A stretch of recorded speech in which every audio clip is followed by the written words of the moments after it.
नाज़रीन, FIA ने cipher case में चालान ऑफिशियल सीक्रेट एक्ट की खसूसी अदालत में जमा करवा दिया है, जिसमें चेयरमैन PTI और शाह महमूद कुरैशी को कसूरवार करार दिया गया है। विफाकी तहकीकाती इदारे ने अदालत से चेयरमैन PTI और साबिक वज़ीर आज़म इमरान खान और शाह महमूद कुरैशी को ट्रायल करके सजा देने की इस्तदा कर दी है। इतलात के मुताबिक असद उमर को FIA ने मुल्ज़िमान की फहरिस्त में शामिल नहीं किया, जबकि साबिक principal secretary Azam Khan FIA के मजबूत गवाह बन गए हैं। इनका 161 और 164 का बयान चालान के साथ मुंसलिक है।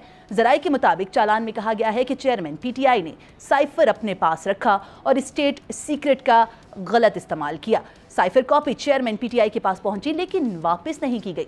शाह महमूद कुरैशी ने 27 मार्च की तकरीर की, फिर चेयरमैन PTI की मुआवनत की। इसी हवाले से मजीद बात करते हैं अपने साथ अपने नुमाइंदगान से। इमरान वसीम, तैयब बलोच और जुल्करनैन हमारे साथ मौजूद हैं। इमरान वसीम, अहम डेवलपमेंट होती हुई नज़र आ रही है इस तमाम तर मामले पे। एक के बाद एक कहने को ये कहना चाहिए कि कहावत है कि पहले के जो यार अब के गद्दार। तो एक वक्त में काफ़ी मिली जुली चीज़ें जो थी वो सामने आई, बयानात जो थे काफ़ी मुमासलत रखते थे उन तमाम अफराद के जो कि इस केस में नामजद हैं, और अब वही लोग जो हैं कुछ बयानात दे रहे हैं। 161 और 164 का बयान इस तमाम तर मामले में कितनी अहमियत का हामिल है?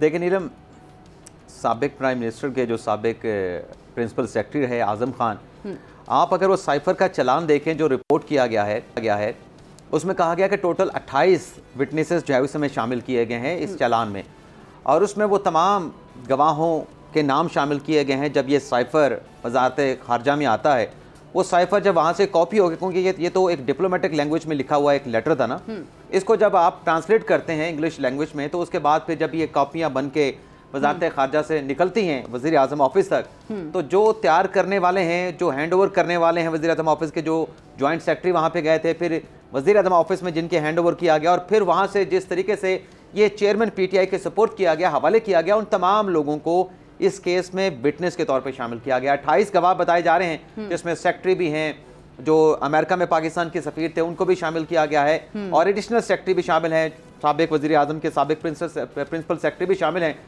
तमाम 28 गवाहों में से सिर्फ एक गवाह ऐसा है जिसका सेक्शन 164 का भी स्टेटमेंट है, यानी 27 गवाहों के सेक्शन 161 के बयानात हैं। अब सेक्शन 161 का बयान क्या होता है? ये वो स्टेटमेंट बयानात हैं जो तमाम गवाहों ने जाके FIA की टीम के सामने रिकॉर्ड करवाए हैं। अब सेक्शन 164 का जो बयान है वो आज़म खान साहब ने रिकॉर्ड करवाया है, उनका 164 का भी है जो FIA में उन्होंने रिकॉर्ड करवाया।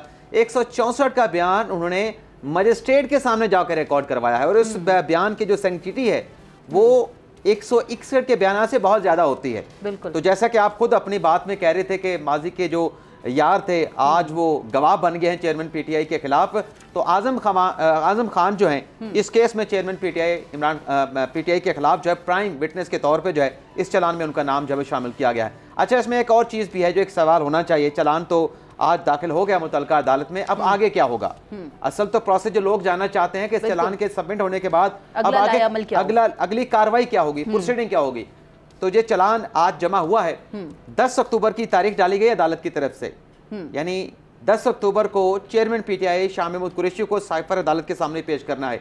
लेकिन चलान के सबमिट होने के बाद 10 अक्टूबर से पहले भी जो जज साहब हैं अबुल हसन जुल्करनैन साहब जो इस केस को प्रिजाइड कर रहे हैं, वो पहले भी इस केस को समाअत के लिए मुकर्रर कर सकते हैं, और केस को समाअत के लिए इसलिए मुकर्रर किया जाएगा कि तमाम जो फ्रीकैन हैं, जो रिस्पोंडेंट साइड से हैं, शाह महमूद के जो वकील हैं, जो चेयरमैन PTI के वकील हैं, उन्हें इस चलान की कापियां मुहैया की जाएंगी, और जैसे ये प्रोसेस मुकम्मल होगा उसके बाद फिर 7 दिन का वक्फा होगा, 7 दिन का वक्त दिया जाएगा।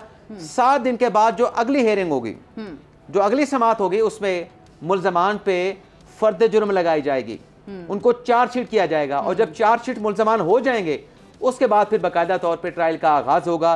तमाम जो एविडेंस जो चलान के साथ पेश किए गए हैं वो एक एक करके अदालती रिकॉर्ड के ऊपर जज साहब को बताए जाएंगे, एग्जिबिट किए जाएंगे, यानी ट्रायल का आप कह लें कि बाकायदा आगाज होने जा रहा है इस केस में।